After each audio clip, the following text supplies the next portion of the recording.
அல்லேலூயா. சரி, கர்த்தருடைய பரிசுத்த நாமத்திற்கு மகிமை உண்டாவதாக. இந்த 16வது நாள் உபவாச ஜெபத்திற்கு வந்திருக்கிற உங்கள் யாவரையும் கர்த்தராகிய இயேசுவின் நாமத்தினால் அடியேன் வாழ்த்துகிறேன். என் தகப்பன் உங்களை ஆசீர்வதிப்பாராக. ஆமென். சரி, நாம் தொடர்ந்து கிறிஸ்துவின் மரணத்தில் சம்பந்தப்பட்டவர்கள் குறித்து தியானித்து கொண்டு வருகிறோம். நேற்று யாரை பார்த்தோம் தெரியுங்களா? சனிக்கிழமை சீமோன் பேதுருவை குறித்து பார்த்தோம். அவர் இயேசு கிறிஸ்து சிலுவை மரணத்துக்கு போன பிற்பாடு தான் அவர் 2 கண்களும் சிவப்பு நிறமாக மாறினது. காரணம் என்னன்னா, 37 வருஷமாக பேதுரு ஊழியம் செய்கிறாரு. அழுது கொண்டே ஊழியம் செய்கிறார். சேவல் கூவும் போதும் சரி, அவர் போகும்போது வாலிபர்கள் அவரை பரியாசம் பண்ணும்போது, சேவல் கூவுகிறது போல பரியாசம் பண்ணும்போது அழுது கொண்டே அவர் என்ன பண்ண ஊழியம் செய்தார். ஆமென். சரி, இன்றைக்கு இயேசு கிறிஸ்து சிலுவைக்கு மேலே 3 மொழிகளில் எழுதப்பட்டிருக்கிற அதை குறித்து தான் தியானிக்க போகிறோம். கவனிக்கலாம், எத்தனை மொழிகளில் எழுதப்பட்டிருக்கோம்? 3 மொழிகளிலே எழுதப்பட்டிருக்கிறது. கவனிக்கலாம், அதனுடைய INRI இதை குறித்து நம்ம தியானிக்க போகிறோம். அதுக்கு முன்பாக சில காரியங்களும் நம்ம பார்க்கலாம். அல்லேலூயா. கவனமாக கேட்குறீங்களா? சரி, கவனிக்கலாம். தேவ பிள்ளைகளே, 5வது முறை பிலாத்து விசாரித்தும் இயேசு கிறிஸ்துவை விடுதலையாக்கும்படியாக நினைக்கும் போது இயேசு கிறிஸ்துவை எதற்கு ஒப்பு கொடுக்குறான்னா, அடிப்பதற்கு என்ன ஒப்பு கொடுக்கிறார். ஒப்பு கொடுக்கும்போது ஜனங்களுக்கு மிகுந்த சந்தோஷம், யூதர்களுக்கு மிகுந்த சந்தோஷம். ஏன்னா இயேசு என்ன பண்ண போகிறாங்க? சிலுவையில் அறைய போகிறார்களே என்று மிகுந்த சந்தோஷம். எப்பேற்பட்ட சவுக்கில் அடித்தாங்கன்னா, எல்லாரும் போட பாருங்க, இரும்பு பைப்பினால் செய்யப்பட்ட 1 அடி நீளமுள்ள சவுக்கு. இதுலேருந்து 4 வாரைகள் வரும். குதிரை தோலினால, மாட்டின தோலினால செய்யப்பட்ட 4 வாரைகள் வரும். இந்த 4 வாரைகளிலும் எலும்பு துண்டு, நாய் எலும்பு துண்டு, குதிரை எலும்பு துண்டு, மாட்டு எலும்பு துண்டு, முனையில் ஈயத்தினால் செய்யப்பட்ட மீன் முள்ள போல கொக்கி இப்படி இருக்கும். இது அடித்து இழுத்தா எலும்பு, சதை, நரம்பு எல்லாம் நம்ம கிழிச்சின்னு வரும்.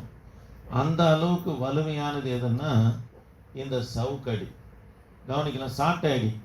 என்னென்ன எலும்பு கட்டப்பட்டிருக்கும்? நாய் எலும்பு, குதிரை எலும்பு, மாட்டு எலும்பெல்லாம் கட்டப்பட்டிருக்கும். இந்த 4 வாரையிலும் கட்டப்பட்டிருக்கும். அடித்து இழுத்தாங்கன்னா அந்த அளவுக்கு ரத்தம் புறப்பட்டு வரும். சவுக்கில் அடிக்க ஒப்பு கொடுத்த போது அந்தோனியார் கோட்டை இருக்குது, அது கீழே குதிரை லாடையம் இருக்குது. கவனிக்கலாம், 3 அடி உயரம் உள்ள பில்லர் மாதிரி 3 அடி உயரமாக இருக்கும் குதிரை லாடையம் கட்டுறது. இது மேலே இயேசு என்ன பண்ணா, வயிறு அது மேலே வைத்து அவர் அந்தாண்ட பக்கம் சாய வைத்து, இந்த 4 சைடு 4 சேவகர் 4 சாட்டையை வச்சு நிற்கிறாங்க. முதுகில் அடிக்கிறாங்க. கர்த்தர் கூக்குரல் இட்டார். ஆமென். ஒவ்வொரு அடியும் 3 அடி உயரம் இருக்கும். அந்த சுவர், குதிரை கட்டுகிற சுவர், பில்லர் இருக்கும் இல்லையா? பார்த்துக்கிறீங்களா? பில்லரு கட்டடம் கட்டும் போது எதை போடுவாங்க? முதல்ல ஒரு பில்லர், 3 அடி பில்லர் போகிறாங்க இல்லையா? அது போல் 3 அடி உயரத்தில் இருக்கிற அந்த பில்லர் மாதிரி இருக்கும். அதில் தான் குதிரையை கட்டுவாங்க. அதில் இயேசுவை கட்டி, மன்னிக்கணும், அதில் தான் இயேசுடைய வயிற்று அது மேலே வைத்து அப்படி சாய வைத்து, முதுகில் 4 மூலையிலே 4 திசைகளிலே நின்று இயேசுவை அடிக்கிறாங்க. பிச்சுக்கின்னு வருது, சதமும் ரத்தமும் எலும்பும் பிச்சுக்கின்னு வருது. இயேசு கிறிஸ்து கூக்குரலிட்டார். அடிக்க அதுக்கு பிற்பாடு கர்த்தர் வாயை திறக்கவே இல்லை. அந்த இடம் முழுவதுமாய் இரத்தமாகவே காணப்பட்டது. இதையெல்லாம் சிறையில் இருக்கிற பரபாஸ் கேட்டுக்கொண்டே இருக்கிறார். அது மாத்திரம் இல்லை, பலேரிஸ் வீட்டுக்கு புறப்பட்டு, 100க்கு அதிபதியாக இருக்கிற பலேரிஸ் வீட்டுக்கு புறப்பட்டு போகிறாங்க. போன பிற்பாடு நான் உங்களுக்கு ஏற்கனவே சொல்லியிருக்கிறேன், இயேசு கிறிஸ்து தலையில் போடப்பட்ட முற்கிரீடம், இது இஸ்ரவேலில் எதுக்காக பயன்படுத்துவாங்கன்னா, தோட்டத்து வேலிக்காகவும் வீட்டு வேலிக்காகவும் பயன்படுத்தப்படுகிற ஒரு விதமான செடி மரம். அது அதனுடைய கிளையை உடைச்சா பிளாஸ்டிக் வளையிற மாதிரி வளையும். அதனுடைய முள் பார்த்தீங்கன்னா 4 அங்குலம் நீளமுள்ளதாக இருக்கும். எத்தனை அங்குலம் இருக்கும்? 4 அங்குலம் நீளமுள்ளதாக இருக்கும். அந்த முள்ளே பார்த்தீங்கன்னா சிலுவை வடிவில் தான் இருக்கும். இப்படி இருக்கும். போர்டை நல்லா பாருங்கள். இது போல் சிலுவை வடிவில் தான் அந்த முள்ளே இருக்கும். இது எந்த பக்கம் திரும்பினாலும் என்ன பண்ணால் குத்தும். பலேரிஸ் வீட்டில் இருந்து பலேரிஸ் வீட்டு வேலியில் இருக்கிற அந்த முள் கிளைகளை வெட்டி வந்து எல்லாத்தையும் பின்னி இயேசு தலையில் வைத்து, அவர் கையில் கோலை கொடுத்து தலையில் வைத்து அந்த கோலை வாங்கி தலையிலே அடித்தாங்க பாருங்க முள்ளை. ஆண்டவருக்கு 90 இடங்களிலே காயம் ஏற்பட்டு, தலையில் எத்தனை முள் குத்துது? 90 முள் நம்மனா குத்தப்பட்டது. இதில் பாருங்க 19 முள் எடுக்கவே முடியல. காரணம் என்னன்னா, ஆழமாக இருந்தது. எடுத்த உடைஞ்சதுனால அந்த முள்ளை நம்மனா விட்டுட்டாங்க. அங்கேருந்து இயேசு கிறிஸ்து இப்படி படி ஏறி இந்த படியில் இறங்கணும். படி முழுவதுமாக ரத்தமாகவே நம்மனா காணப்பட்டது. அல்லேலூயா. அப்பேற்பட்ட காயங்களே என் தேவனாகிய இயேசு உனக்காகவும் எனக்காகவும் கல்வாரி சிலுவையில் என்னவனா சுமந்தவராக காணப்பட்டார். ஆமென். கவனிக்கலாம். அதுக்கு பிற்பாடு 3வது சொல்றேன். முதல் காரியம் என்ன சொன்னேன் சொல்லுங்களேன். முதல்ல என்ன சொன்னேன்னு கேட்கிறேன். முதல்ல என்ன சொன்னேன்னு சொன்னேன். 5 முறை விடுவிக்கும்படியா நினைக்கிறாரு, முடியல. அதுக்கு பிற்பாடு அவரை சவுக்கால் அடிக்கணும்னு சொன்ன உடனே குதிரை கட்டுகிற ஆலயத்தில், அந்த குதிரை கட்டுகிற இடத்துல கட்டுடைய முதுகு வயிற்றை வைத்து சாய வச்சு முதுகு மேலே என்ன பண்ணாங்க? அடித்தாங்க. 4 பேரும் 4 திசைகளில் நின்று ஒருத்தர் மாற்றி ஒருத்தர் நம்மனா அடிக்க, கத்தருக்கு ஆரம்பத்தில் கத்தின, அதுக்கு பிற்பாடு கத்தவே இல்லை. சுற்றிலும் இருக்கிற குதிரைகள் கத்த ஆரம்பித்தார். சரி, 2வது காரியம், அவருக்கு முற்கிடம் என்ன பண்ணாங்க? சூட்டினாங்கள் என்று சொல்லி பார்த்தோம். எத்தனை இடத்துல காயப்பட்டது? 90. 3வதாக 3 பேர் சிலுவையை சுமக்கிறாங்க.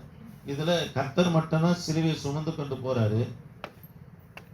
ஆண்டுடைய வலது பக்கத்தில் சிலுவையில் அறையப்பட்ட திஸ்மாஸ், இவரு சிலுவையை சுமக்கலை.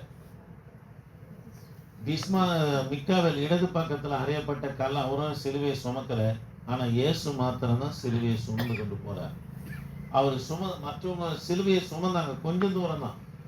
ஆனால் எருசலேம் ஆண்டவர் பிலாத்துடைய அரண்மனையிலிருந்து கல்வாரி மலை வரைக்கும் எருசலேம் வீதிகளிலெல்லாம் யார் சிலுவையை சுமந்து போந்தது? இயேசு கிறிஸ்து சுமந்துக்கின்னு போனார். எல்லாரும் கவனிங்க. அவங்க சுமந்த சிலுவை 100 கிலோ தான். ஆனால் இயேசு கிறிஸ்து சுமந்த சிலுவை 150 கிலோ எடை உள்ள சிலுவையை என்ன பண்ண சுமந்தார். இயேசு கிறிஸ்துடைய உயரத்தை சொல்லியிருக்கிறேன். 6.2 அடி உயரம். அவருடைய எடை எவ்வளவு? 86 கிலோ. இவ்வளோதான் வெயிட் இருந்தார் கர்த்தர். ஆனால் எவ்வளோ வெயிட் உள்ள சிலுவையை சுமக்கிறார்? 150 எடை உள்ள சிலுவையை கர்த்தனவனை சுமக்கிறார். ஆமென். கவனிக்கலாம். குற்றவாளிங்க சிலுவையை சுமந்து கொண்டு போகும்போது அவங்க என்ன பாவம், என்ன குற்றம் செய்தார்கள் என்பதை லத்தீன் மொழியில் எழுதி அவங்க கழுத்தில் மாட்டப்பட்டிருக்கும். எங்கே மாட்டப்பட்டிருக்கும்? கழுத்தில் மாட்டப்பட்டிருக்கும். பிற்பாடு அவங்கள சிலுவையில் அரைஞ்ச உடனே அந்த கழுத்தில் மாட்டப்பட்டு இருக்கிற அந்த பலகை என்ன குற்றம் செய்தார்கள் என்பது பலகையை அவங்க தலை மேலே, சிலுவைக்கு தலை மேலே நம்மனா ஆணி அடிப்பாங்க. ஆனால் தேவ பிள்ளைகளே, இயேசு கிறிஸ்துவுக்கு பிலாத்து சொல்கிறாரு, 3 மொழிகளிலே எழுத மாட்ட சொல்கிறாரு. என்னன்னு எழுதி மாட்ட சொல்கிறாரு என்பதை நான் உங்களுக்கு எழுதி போகிறேன். இதை கவனிக்கணும். நசரனாகிய இயேசு யூதர்களின் ராஜா என்று எழுதினார்.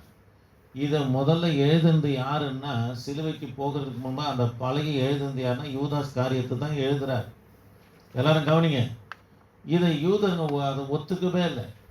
அதுக்கு பிலாத்து சொல்றாரு, நான் எழுதினதே என்று சொல்லினவனா இயேசு கிறிஸ்து சிலுவைக்கு மேலே INRI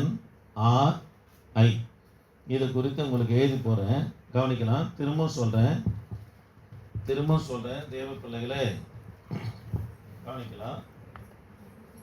I என்பது ஐசஸ், IESUS ஐசஸ்.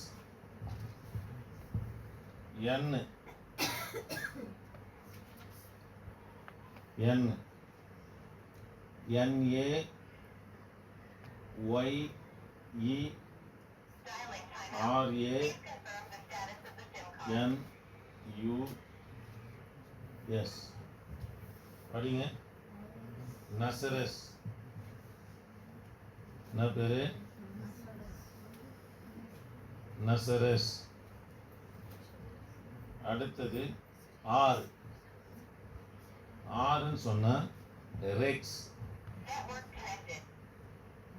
REX Rex. ஐன்னு சொன்னா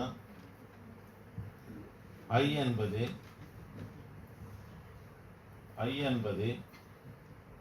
கவனிக்கலாம். ஐ என்பது இடுரியம். சொல்லுங்க. விடியும் இல்லை, இடுரியம். ஸ்பெல்லிங் சொல்றேன். IDUACONUM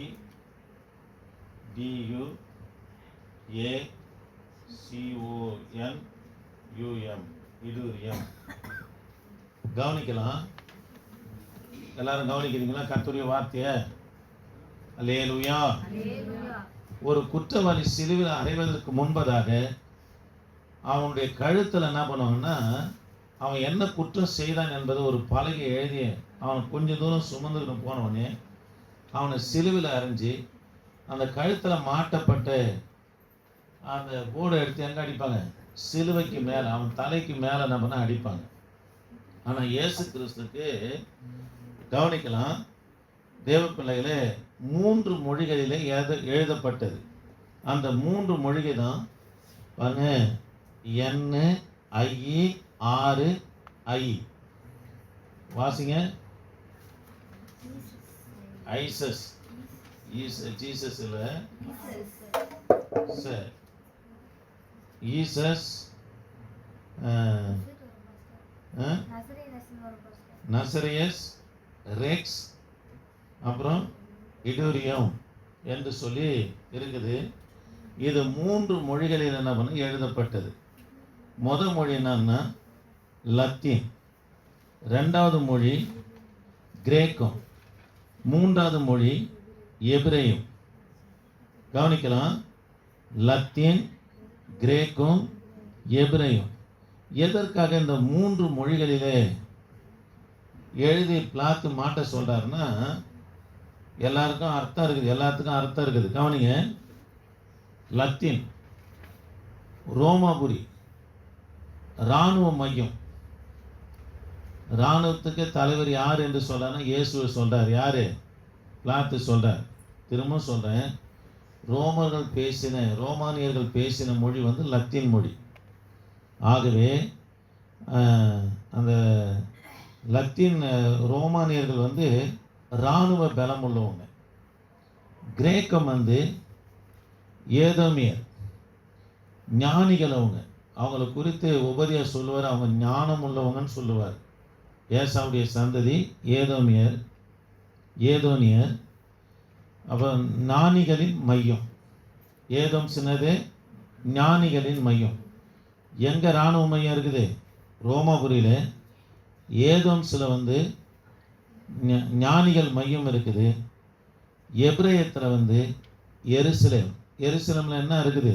தேவாலயம், ஆன்மீகத்தின் மையம். இந்த மூன்றை பயன்படுத்தி இவர் சொல்வதற்கு காரணம் என்னன்னா, இந்த 3 மொழிகளிலே எழுத சொன்னதுக்கு காரணம் என்னன்னா, பிலாத்து இந்த 3த்தையும் அவர் பயனுக்கு கொண்டு வர்றதுக்கு காரணம் என்னன்னா, இராணுவத்துக்கும் ஞானிகளுக்கும் ஆன்மீகத்துக்கும் அதிகாரி யார் என்று எழுதுறாருன்னா கர்த்தராகிய இயேசு கிறிஸ்துன்றார். ஆமென். எது எதுக்கு? இராணுவத்துக்கும் ஞானிகளுக்கும் ஆன்மீகத்துக்கும் அதிகாரி கர்த்தராகிய இயேசு ராஜா என்று எழுதுகிறார்.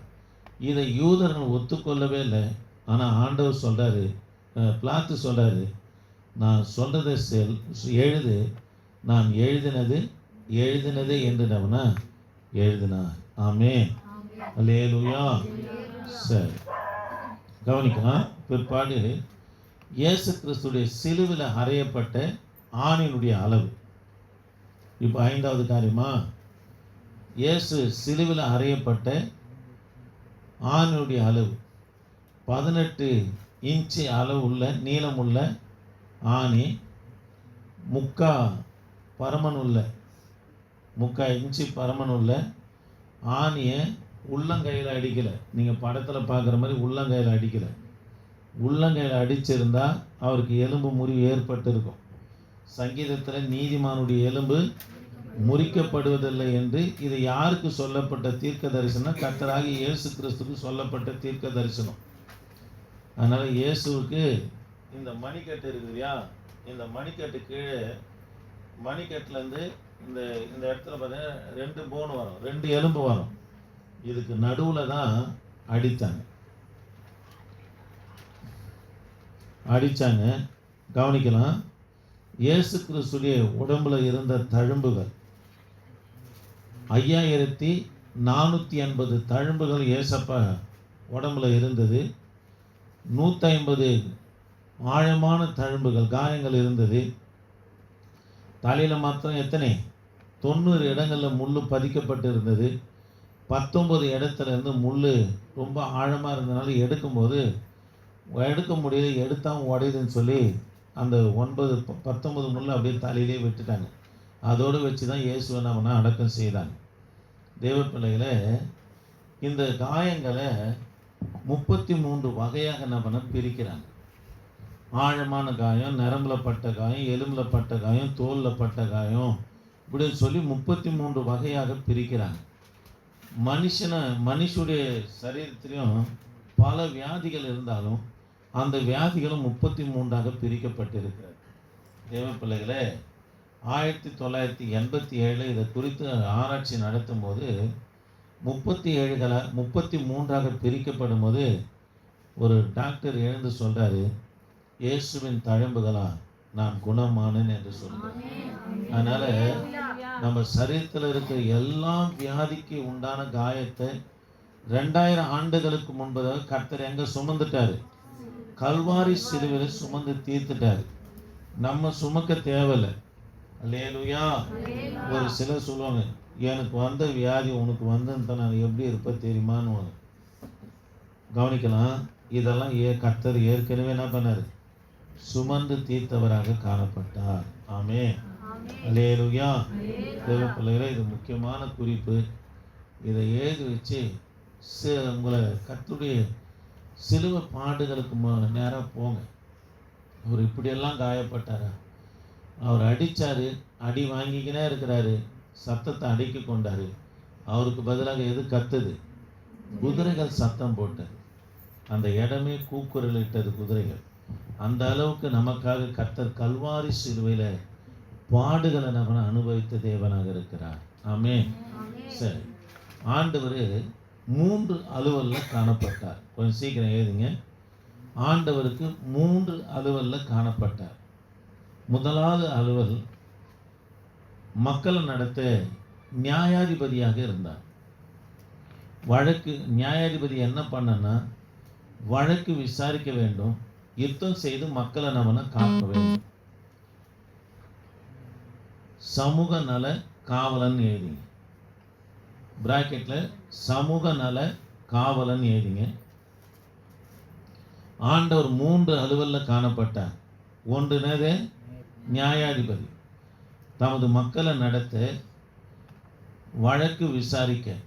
ஒரு பெண்ணை கூட்டின்னு வராங்க, கையும் களவுமாய் பிடிக்கப்பட்ட, விபச்சாரத்தில் பிடிக்கப்பட்ட பெண்ணை கூட்டின்னு வந்து இயேசுனிடத்தில் விசாரிக்கிறாங்க. இவளை மோசவுடைய நியாயப்பிரமாணத்தின்படி என்ன பண்ணும்? கல்லெறிந்து கொல்லப்படணும்னாங்க. ஆண்டவர் விசாரித்து தீர்ப்பு கொடுக்குறாரா? அல்லேலூயா. யாரும் கல் எறியாதபடி ஒரு தீர்ப்பை கொடுத்தார். சரி, வழக்கை விசாரிக்கணும், யுத்தம் செய்து மக்களை பாதுகாக்கணும். சமூக நல காவலனாக யார் இருந்தார்னா ஏசப்பா இருந்தார். முதலாவது அலுவல். ரெண்டாவது அலுவல் வந்து தீர்க்கதரிசி. பிராக்கெட்டில் போட்டுங்க, தேவ பிரதிநிதின்னு போட்டுங்க. தேவனுக்கு பதிலாக பேசுகிறவங்க தான் இந்த கட்சியுடைய பிரதிநிதின்னுவாங்க. அப்படின்னா அந்த கட்சிக்கு தலைவர் வரலைன்னா அவருக்கு பதிலாக யாருன்னா என்ன பண்ணுவாங்க, பேசுவாங்க. அதே போல் தான் தீர்க்கதரிசி என்று சொன்னால் தேவனுடைய பிரதிநிதின்னு அர்த்தம், தேவனுடைய வாய் என்று அர்த்தம். தேவன் பேசுகிறத மனுஷன் வாழை கொண்டு பேசுறது தான் தீர்க்கதரிசி. அல்லேலூயா. கவனிக்கலாம், வேதத்தில் எப்படி தீர்க்க தரிசனம் சொல்லுவாங்கன்னா 2 வாயிலாக சொல்லியிருக்கிறாங்க. ஒன்று, கர்த்தர் சொல்லுகிறது என்னவென்றால் சொல்லுவாங்க. படிச்சுக்கிறீங்களா? சத்தமாக சொல்லுங்களேன், படிச்சுக்கிறீங்களா? என்னான்னு சொல்லுவாங்க தீர்க்கதரிசிங்க? கர்த்தர் சொல்லுகிறது என்னவென்றால் சொல்லுவாங்க. அப்படின்னா காத்திருந்து ஜெபம் பண்ணி வார்த்தை பெற்றுக்கொண்டு மக்கள் மத்தியில் பேசும்போது சொல்லுவாங்க, கர்த்தர் சொல்லுகிறது என்னவென்றால். ஒரு தீர்க்கதரிசி ராஜா இடத்துல போய் தீர்க்க தரிசனம் சொன்னா அவர் காத்திருப்பார். கர்த்தர் கொடுத்த உடனே போய் தீர்க்க தரிசனம் சொல்லுவார். எப்படி தீர்க்க சொல்லுவார்னா, கர்த்தர் சொல்லுகிறது என்னவென்றால். இது காத்திருந்து பெற்றுக்கொண்டு போய் சொல்லுகிறத கர்த்தர் சொல்லுகிறது என்னவென்றாலும் சொல்லுவாங்க. சில வேளையில் தீர்க்கதரிசி எப்படி சொல்லுவாங்கன்னா, கர்த்தருடைய வார்த்தை எனக்கு உண்டாகி சொல்லுகிறது என்னவென்றால் என்னவாங்க. வாசிக்கிறீங்களா? கர்த்தருடைய வார்த்தை எனக்கு உண்டாகி சொல்லுகிறது என்னவென்றால் சொன்னால், கூப்பிடும்போது கர்த்தர் இப்போ ஆலோசனை கொடுத்துக்கினே இருப்பாங்க. டக்குன்னு கர்த்தர் ஒரு தரிசனத்தை கொடுப்பாரு, அதை உடனே என்ன பண்ண தீர்க்க தரிசனமாய் பேசுவாங்க. புரியுதுங்களா? கூப்பிட்டுக்கினே இருப்பாங்க, கூப்பிடும்போது தீர்க்க தரிசன வார்த்தை வரும். இப்போ மெசேஜ் கொடுத்துக்கினே இருப்பாங்க, மக்கள் மத்தியில் பேசினே இருப்பாங்க, கர்த்தருடைய வார்த்தை வரும். அப்போ கர்த்தருடைய வார்த்தை எனக்கு உண்டாகி சொல்லுகிறது என்னவென்றால் என்று சொல்லுவாங்க. இதுதான் தீர்க்க தரிசிகள். சிலர் பார்த்தீங்கன்னா, நான் வரும்போது கர்த்தர் காரில் என்னோட கூட இடப்பட்டாருன்னுவாங்க. இல்லைன்னா பொய்யான தீர்க்க தரிசனமாக சொல்லுவாங்க. யூடியூப்பில் பேசுகிறாங்க, இந்த என்றைக்கோ ரெக்கார்ட் பண்ணதை ஒரு மகள் பார்த்து கொண்டே இருக்கிறாள்ன்றாங்க. ஒரு வாரம் கழிச்சு தான் போடுவாங்க, மகள் பார்த்து கொண்டே இருக்கிறா, வயிற்று வலியில் இருக்கிறா. பெண்களுக்கு வயிற்று வலி வர தான் செய்யும். அதுமாரி பொய்யான தீர்க்க தரிசனம் சொல்லியிருக்கிறாங்க. கர்த்தருடைய வார்த்தையே நமக்கு தீர்க்க தரிசனம் தான். ஆமென். சரி, 3வது அலுவல். இயேசு 3வது அலுவலில் இருந்தது ஆசாரியர், மனித பிரதிநிதி. என்ன பிரதிநிதி? மனித பிரதிநிதி. மனுஷுடைய பாவங்களுக்காக கர்த்தருடைய சன்னிதானத்தில் போய் பலி எடுக்கிறவங்க தான் யாருன்னா மனித பிரதிநிதி, ஆசாரி. இப்போ நான் பாவம் செஞ்சுட்டேன், எனக்காக ஆசாரிடத்தில் போய் நான் முறையிடும்போது எனக்கென்று ஒரு மாட்டையோ ஆட்டையோ இல்லை புறாவையோ கொண்டு போய் பலி செலுத்துகிறாங்க பாருங்க தேவனிடத்தில். மக்களுடைய பாவங்களுக்காக தேவனுடைய சன்னிதியில் போய் பலியிடுகிறவங்க தான் யார்? ஆசாரி. இவர்களை தான் மனித பிரதிநிதின்னு சொல்லுவாங்க. சாமுவேல் இடத்துல போய் ராஜா வேணும்னு சொன்னோடனே கர்த்தர் சொல்கிறாரு, சாமுவேலே அவங்க சொல்கிறத கேளு, அவங்க உன்னால என்ன தள்ளிட்டாங்க அப்படின்னு சொல்லி என்ன பண்ணுறாரு, பலி செலுத்துகிறார். அல்லேலூயா. சரி, கவனிக்கலாம். ஆண்டவர் கடந்த காலத்தில் 3 காரியம் திரும்ப சொல்கிறேன். ஆண்டவர் என்ன அலுவலில் இருந்தார்? முதல்ல நியாயாதிபதி, சமூக நல காவலன். 2வது தீர்க்கதரிசி, தேவனுடைய பிரதிநிதி. 3வது ஆசாரியன், மனித பிரதிநிதியாக ஏசப்பா காணப்பட்டார். இப்போ இன்னொரு 3 காரியத்தை திரும்ப சொல்கிறேன், கவனிக்கலாம். இயேசு கிறிஸ்து மகா தீர்க்கதரிசி என்று ஜனங்க சொன்னாங்க. எப்போ ஒரு மகா தீர்க்கதரிசினா, கடந்த காலத்தில் அவர் மகா தீர்க்கதரிசியாக இருந்தார். இப்பொழுது 1 யோவான் 2ஆம் அதிகாரம் 1ஆம் வசனமும், எபிரேயருக்கு எழுதின நிருபம் 4ஆம் அதிகாரம் 18ஆம் வசனம், 1 யோவான் 2:1, எபிரேயர் 4:18. எபிரேயர் 4:18 கொஞ்சம் வாசிங்க, சீக்கிரம் வாசிங்க. எபிரேயர் 4:18, 1 யோவான் 2:1. என் பிள்ளைகளே, நீங்கள் பாவம் செய்யாதபடிக்கு உங்களுக்கு எழுதுகிறேன்.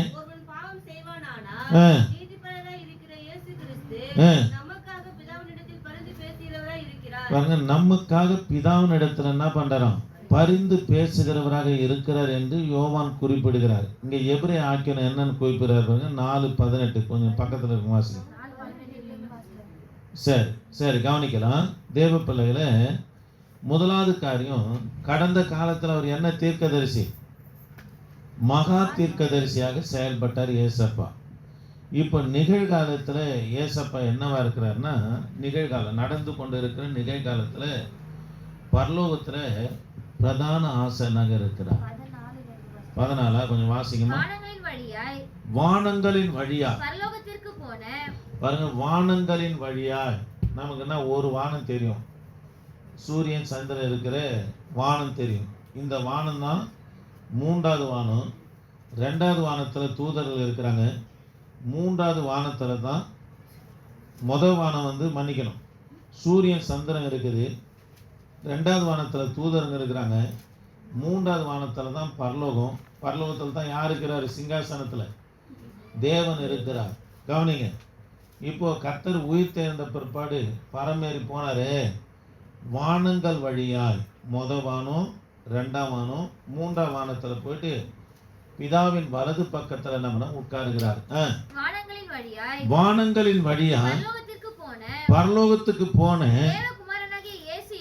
தேவகுமாரனாகிய இயேசு என்னும் மகா பிரதான ஆசாரியன் நமக்கு இருக்கிறபடியா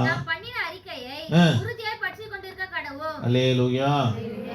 நம்ம பாவம் செய்ய மாட்டோம்னு சொல்லி அறிக்கை செஞ்சோமே, அந்த அறிக்கையை உறுதியா பற்றிக்கணுமா. தேவ பிள்ளைகளே, பிரதான ஆசானா நிகழ்காலத்தில் இருக்கிறார்.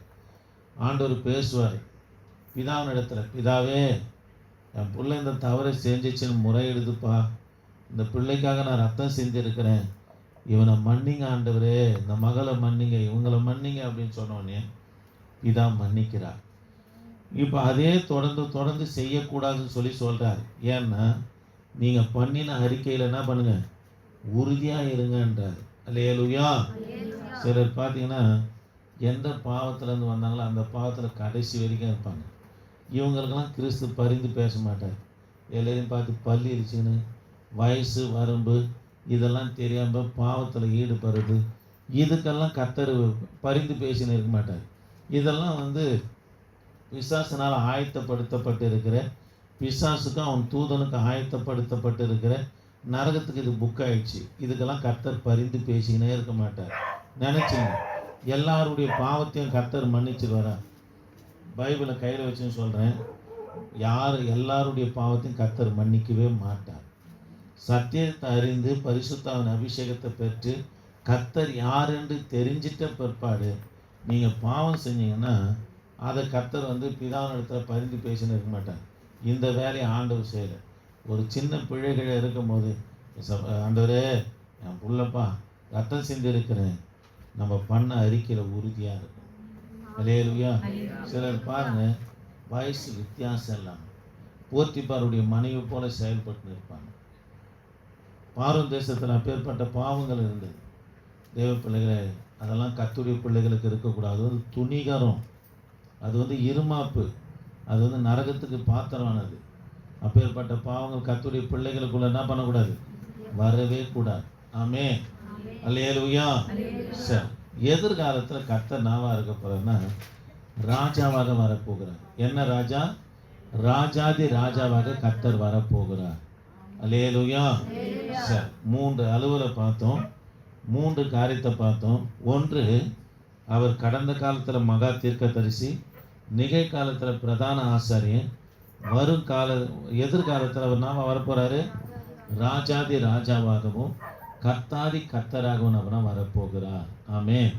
அதனால என்ன அறிக்கை பண்ணீங்களோ அதில் உறுதியாக இருங்க. கர்த்தர் உன் பாவத்தை மன்னிச்சாரா, திரும்பவும் பாவம் செஞ்சு இயேசு சிறுவில் அறைவர்களாக இருக்காரு. ஆமென். முழங்கால் படியில்லாமா? முழங்கால் படியில்லாமா? ஆண்டவரை நோக்கி பார்க்கலாமா? என் ஆண்டவரே, நாங்கள் உம்மை துதிக்கிறோம். இந்நாளில் ஆண்டவரே, நீங்கள் கற்றுக் கொடுத்த உம்முடைய வார்த்தைகளுக்காக நன்றி செலுத்துகிறேன். வந்ததான ஒவ்வொரு பிள்ளைகளையும் உமது கல்வாரி ரத்தத்தில் ஒப்பு கொடுக்குறையா. வந்ததான ஒவ்வொரு பிள்ளைகளையும் உமது கல்வாரி ரத்தத்தில் ஒப்பு கொடுக்குறையா. கர்த்தாவே, நீங்கள் ஆசீர்வதிங்க. இந்த கான்ஃபரன்ஸ் லைனில் இருக்கிற பிள்ளைகளையும் ஆசீர்வதிங்க.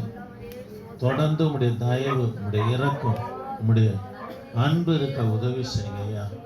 கான்ஃபரன்ஸ் லைனில் கேட்குற பிள்ளைகளையும் ஆசீர்வதிங்க. இயேசு நாமத்தில் ஜெபிக்க நல்ல பிதாவே, ஆமென்.